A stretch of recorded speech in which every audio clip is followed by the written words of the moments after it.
سبيل الدموع سبيل السلام علیکم ورحمۃ اللہ وبرکاتہ، نحمده ونصلی علی رسولہ الکریم، اما بعد فاعوذ باللہ من الشیطان الرجیم، بسم اللہ الرحمن الرحیم، رب اشرح لی صدری ویسر لی امری واحلل عقدۃ من لسانی یفقہوا قولی۔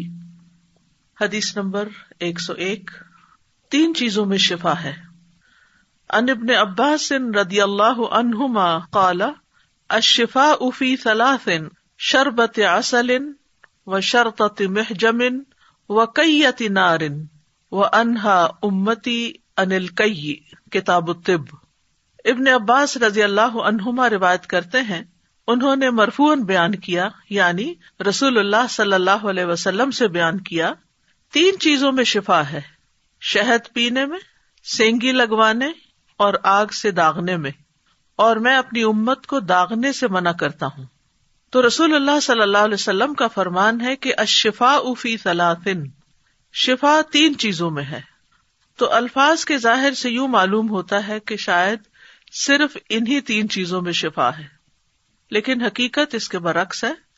ان تین چیزوں میں تو یقیناً شفا ہے، لیکن ان کے علاوہ بھی بہت سی دوائیوں میں اور رقیہ وغیرہ میں بھی اللہ نے شفا رکھی ہے، لیکن نبی صلی اللہ علیہ وسلم نے ان تین چیزوں کو خاص کیا ہے کہ یہ بنیاد ہیں۔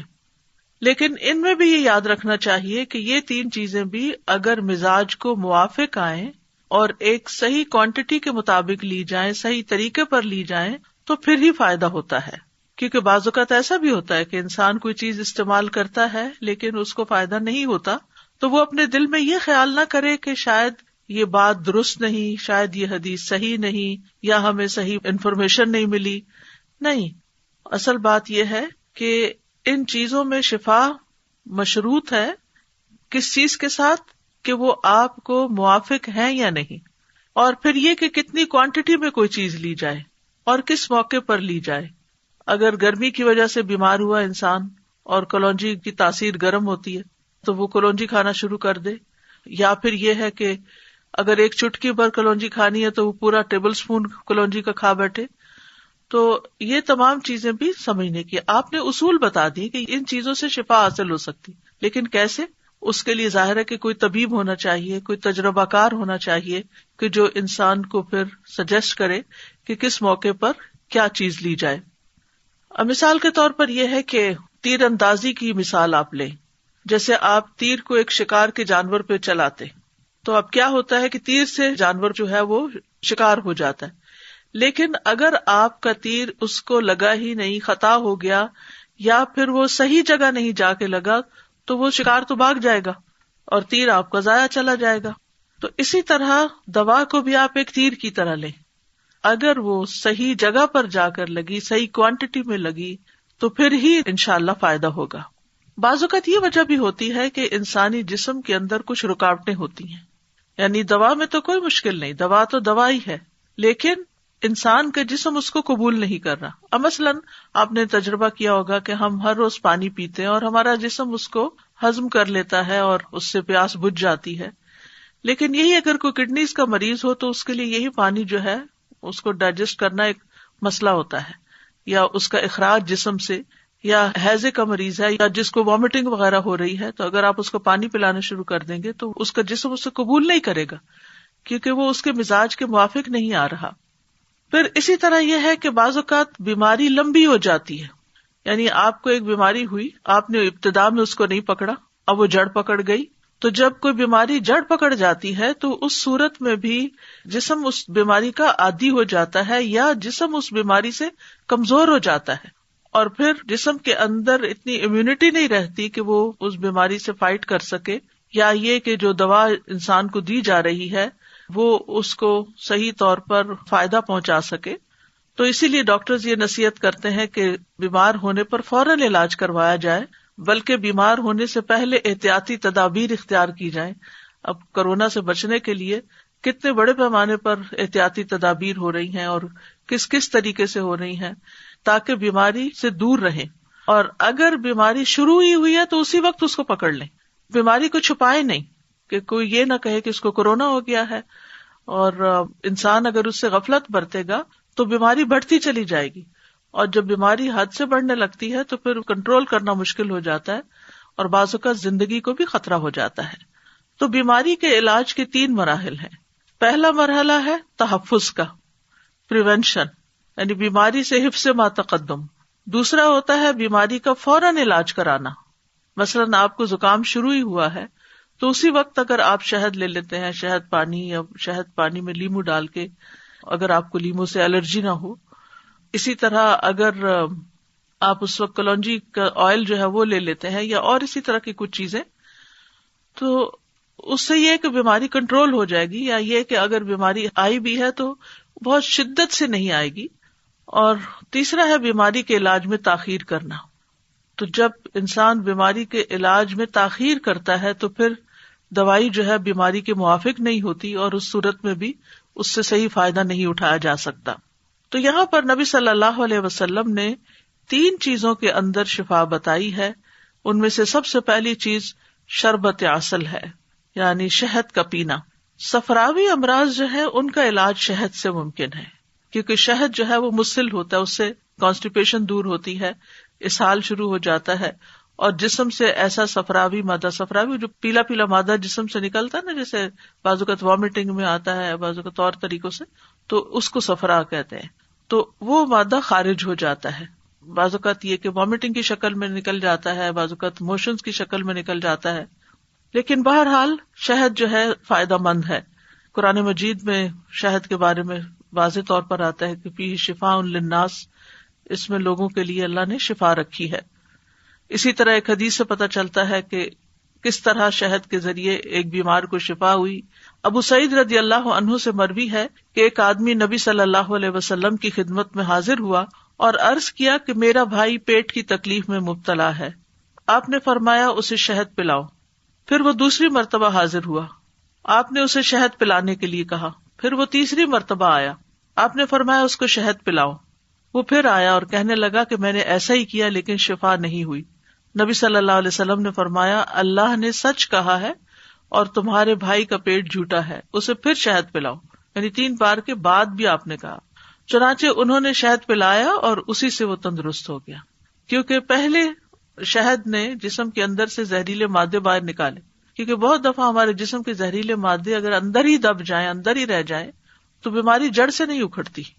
تو ایک اور بات بھی یہاں سے پتہ چل رہی ہے، اور وہ یہ کہ بیماری کے علاج میں صبر سے کام لینا چاہیے، اور شفا حاصل کرنے میں جلدی نہیں کرنی چاہیے، انتظار کرنا چاہیے، اور انتظار اور صبر کے ساتھ دوا لیتے رہنا چاہیے، اور اللہ تعالیٰ سے دعا بھی کرتے رہنا چاہیے، کیونکہ بیماری بعض اوقات آتی اچانک ہے لیکن جاتی اپنے وقت پر ہے، ٹائم لے کر جاتی ہے، تو اس لیے اس میں پریشان ہونے کی ضرورت نہیں۔ اب یہاں پر آپ صلی اللہ علیہ وسلم اس شخص کو بار بار ایک ہی بات فرما رہے ہیں، اور بالآخر اسی بات سے فائدہ ہوتا ہے۔ اگر وہ ایک آدھ دفعہ پلا کے چھوڑ دیتا، کیونکہ بہت دفعہ ایسا ہوتا ہے کہ ڈاکٹر جب ہمیں کوئی دوا سجیسٹ کرتا ہے یا ہم طب نبوی سے کوئی علاج شروع کرتے ہیں تو ہم ایک ڈوز لینے کے بعد دیکھتے ہیں کچھ ہوا فائدہ، اچھا چلو دوسری لے لیا، نہیں ہوا، چھوڑو اس سے کوئی فائدہ نہیں، ہم فوراً گھبرا کے وہ دوا چھوڑ بیٹھتے ہیں اور پھر بیمار کے بیمار رہتے ہیں۔ بعض بیماریاں جلد ٹھیک ہو جاتی ہیں اور بعض اوقات بعض بیماریاں بہت وقت لیتی ہیں۔ ایک دفعہ میں کسی ڈاکٹر کے پاس گئی اور میں نے اپنی بیماری کے بارے میں بتایا، تو انہوں نے کہا کہ یہ بیماری آپ کو کب سے ہے؟ تو میں نے بتایا کتنے سال سے ہے؟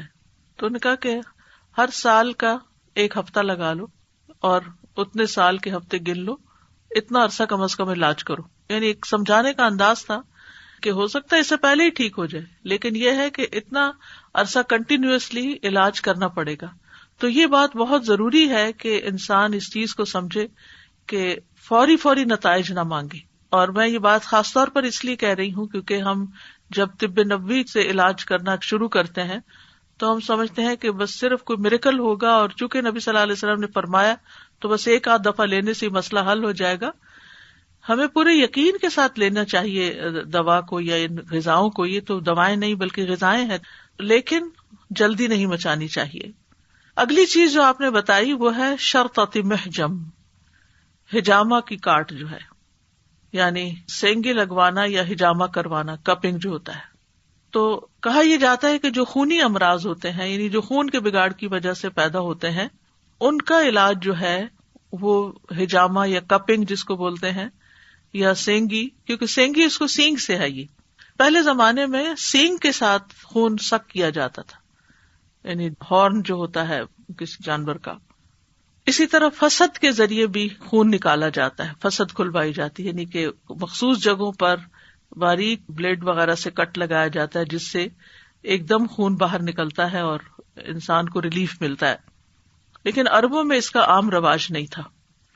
تو سینگی میں شفا ہے. رسول اللہ صلی اللہ علیہ وسلم نے فرمایا جس نے چاند کی 17، 19، 21 تاریخوں کو سینگی لگوائی اسے ہر بیماری سے شفا ہو جائے گی. اور اس کے لیے بہترین دن بھی آپ نے بتائے. ابن عمر کہتے ہیں میں نے رسول اللہ صلی اللہ علیہ وسلم کو فرماتے ہوئے سنا نہار منہ سینگی لگوانا بہتر ہے، یعنی اگر آپ ہجامہ کرانا چاہیں تو بغیر کچھ کھائے پیے ارلی مارننگ کروائیں، اور اس میں شفا ہے اور برکت ہے. یہ عقل بڑھاتا ہے، حافظہ تیز کرتا ہے. اللہ برکت دے. جمعرات کو سینگی لگوایا کرو، یعنی جمعرات کا دن زیادہ بہتر ہے. اور اسی طرح سوموار اور منگل کا بھی آپ نے فرمایا. اور بدھ، جمعہ، ہفتہ اور اتوار کے روز پچھنے مت لگوایا کرو، یعنی یہ 4 دن مناسب نہیں ہے اس علاج کے لیے. اور پیر اور منگل کو سینگی لگوایا کرو، یعنی جمعرات بھی ہوگی، پیر اور منگل بھی ہو گیا. اس لیے کہ اسی دن اللہ نے ایوب علیہ السلام کو بیماری سے شفا عطا فرمائی اور بدھ کے روز ان کو آزمائش میں مبتلا کیا تھا. اور کوڑ پن اور پھل بہری بھی بدھ والے دن یا رات کو ظاہر ہوتی ہے. یہ سنن ابن ماجہ کی روایت ہے. اس سلسلے میں ایک اور بات یہ بھی یاد رکھیے کہ ماہر لوگوں سے سینگی لگوانی چاہیے. یعنی ہر ایک اس کا ماسٹر نہیں ہوتا، کم از کم وہ شخص ہو کہ جو انسان کے جسم کو سمجھتا ہو، اس نے کچھ اناٹمی پڑھ رکھی ہو، بیماریوں کے بیک گراؤنڈ کو سمجھتا ہو، ان کی ریزنز کو سمجھتا ہو، اور پھر صحیح طور پر صحیح جگہ پر سینگی لگا دے. کیونکہ بعض اوقات ہجامہ کرنے والے ایسی جگہ پر کپ لگا دیتے ہیں جہاں نہیں لگانا چاہیے، اور وہ فائدے کی بجائے نقصان کا بھی ہو جاتا ہے. اسی طرح ایسے وقت میں لگاتے ہیں جو مناسب نہیں ہوتا تو اس سے بھی نقصان ہوتا ہے. اسی طرح بعض ایسی رگوں میں یا ایسی جگہوں پر سینگی لگوا دی جاتی ہے کہ جہاں وہ نہیں لگنے چاہیے. اسی طرح کٹس جو ہیں وہ خاص سمت کو لگتے ہیں، اس کا بھی لحاظ رکھنا چاہیے. تو یہ علاج ایک ماہر اور قابل انسان کا محتاج ہے، کیونکہ یہ کٹس لگانا جو ہے جسم پر وہ خطرناک کام ہے. یہ یاد رکھیے کہ ہجامہ 3 طرح کا ہوتا ہے. ایک ڈرائی ہجامہ ہوتا ہے جس میں کٹس نہیں لگائے جاتے، بلڈ نہیں نکالا جاتا. دوسرا ویٹ ہجامہ ہوتا ہے جس میں کٹس لگا کر یا پچنے لگا کر، سوئیاں لگا کر خون نکالا جاتا ہے. کئی طریقے ہیں. پھر اسی طرح ایک مساج کرنے والا ہوتا ہے، یعنی اس میں کپس کے ساتھ مساج کیا جاتا ہے، اس سے بھی فائدہ ہوتا ہے. یا یہ کہ مثلاً کسی خاص جگہ پر آپ کو درد ہو رہی ہے تو آپ اس کے اوپر خود بھی کپ لگا دیں اور کٹس نہیں لگائیں، کیونکہ جو کٹ لگانے کا کام ہے نا یہ مخصوص تاریخوں، مخصوص دنوں اور قابل ڈاکٹر سے ہی لگانا چاہیے. لیکن اگر آپ کو کپ لگانا آتا ہے، مثلاً آپ کے ہاتھ میں کہیں درد ہو رہی ہے، کسی جوڑ پر درد ہو رہی ہے، تو آپ درد والے مقام پر کپ کو، جو کپ لگانے والا آلہ ہوتا ہے، اس کے پمپ جو ہوتا ہے اس کے ساتھ آپ لگا کے تھوڑی دیر چھوڑ دیں. یہ ایسے ہی جیسے کوئی مساج کر رہا ہو یا کوئی پریس کر رہا ہو. عموماً یہ کہا جاتا ہے کہ پین اس جگہ ہوتی ہے جہاں کوئی چیز اکٹھی ہو جاتی ہے، کوئی بلاکیج سا آ جاتا ہے، اور اس کو جب آپ جیسے پریشر پوائنٹس دبا کے اس کو ریلیز کرتے ہیں، یا ایکوپنکچر کے ساتھ یا ایکوپریشر کے ساتھ آپ علاج کرتے ہیں، تو ان جگہوں سے جو کوئی چیز اکٹھی ہوئی بھی ہوتی ہے یا جمع ہو جاتی ہے وہ ہٹ جاتی ہے، بلڈ فلو شروع ہو جاتا ہے، تو درد وغیرہ ٹھیک ہو جاتے ہیں.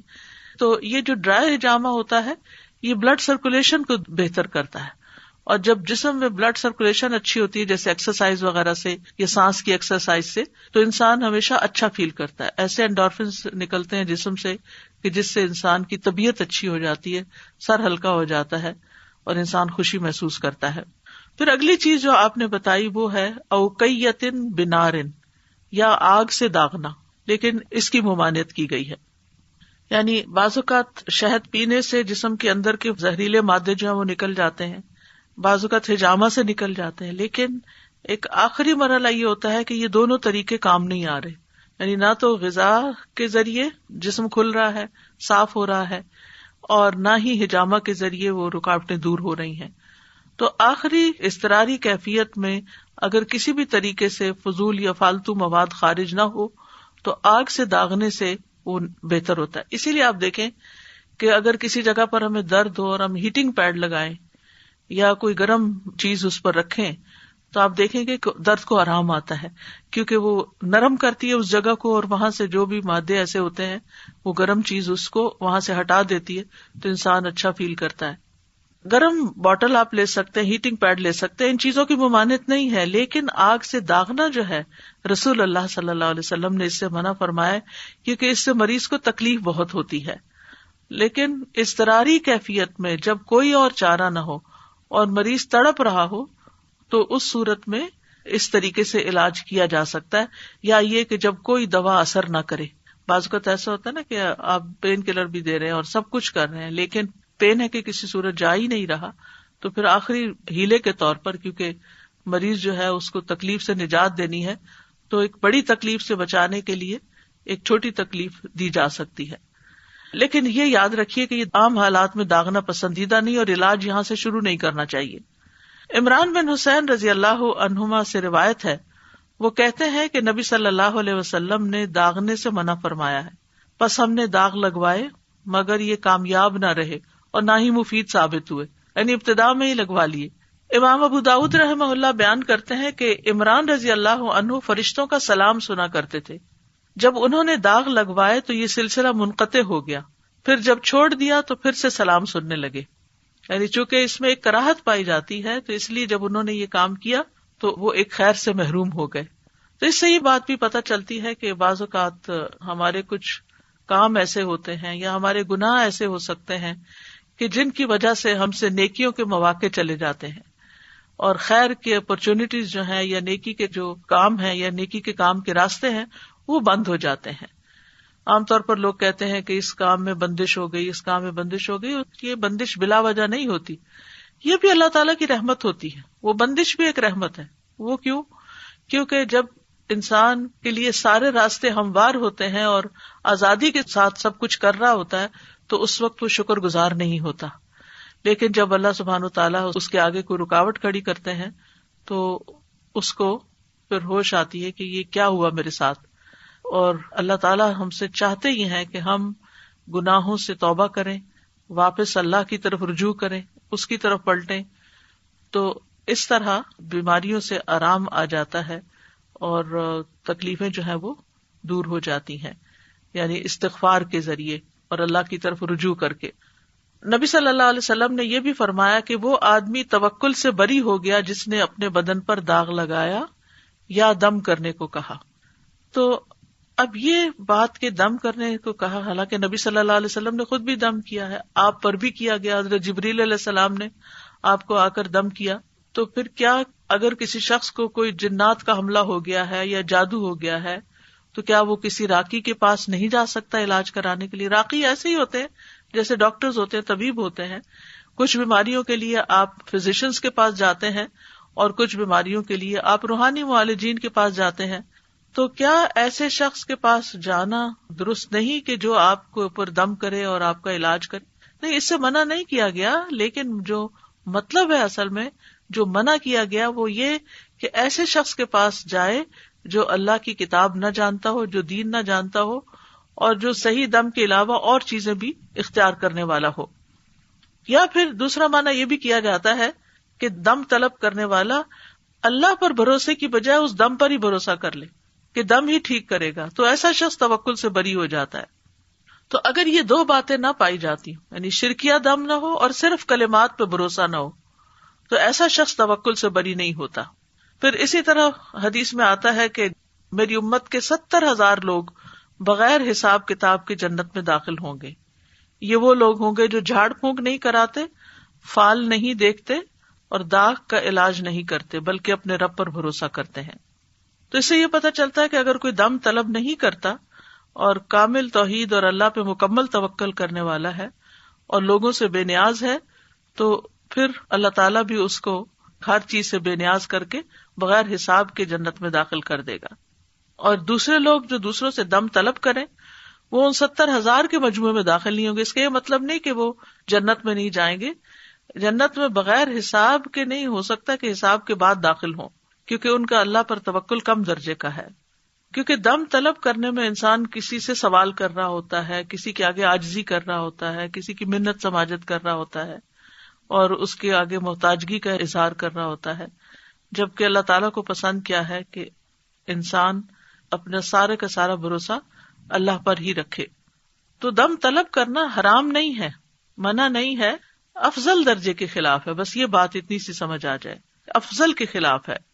نبی صلی اللہ علیہ وسلم نے جعفر بن ابی طالب کے بچوں کی والدہ اسماء بنت امیس سے کہا رضی اللہ عنہا کہ وہ اپنے بچوں کو دم کروائیں، یعنی دم آپ نے کیا بھی، آپ پر بھی کیا گیا اور آپ نے حکم بھی دیا، تو جب ضرورت پیش آ جائے تو اس میں کوئی حرج نہیں. اور حدیث کے آخر میں آتا ہے وَأَنَا أَنْهَا أُمَّتِي عَنِ الْكَيِّ، اور میں اپنی امت کو داغنے کے علاج سے منع کرتا ہوں. اب سوال یہ پیدا ہوتا ہے کہ اگر اس میں شفا ہے، آپ نے پہلے فرمایا کہ اس میں شفا ہے، پھر فرمایا کہ اس سے میں منع کرتا ہوں، اور پھر یہ بات بھی ہے کہ انتہائی مجبوری کے عالم میں ایسا کرنا چاہیے. بعض اوقات یہ ہے کہ داغ لگانے سے تکلیف بڑھ بھی جاتی ہے. جس تکلیف کے لیے داغا جاتا ہے وہ تو کسی حد تک کم ہو جاتی ہے اور ایک اور تکلیف کھڑی ہو جاتی ہے. اس لیے آپ صلی اللہ علیہ وسلم نے امت پر شفقت کرتے ہوئے اس سے روکا ہے.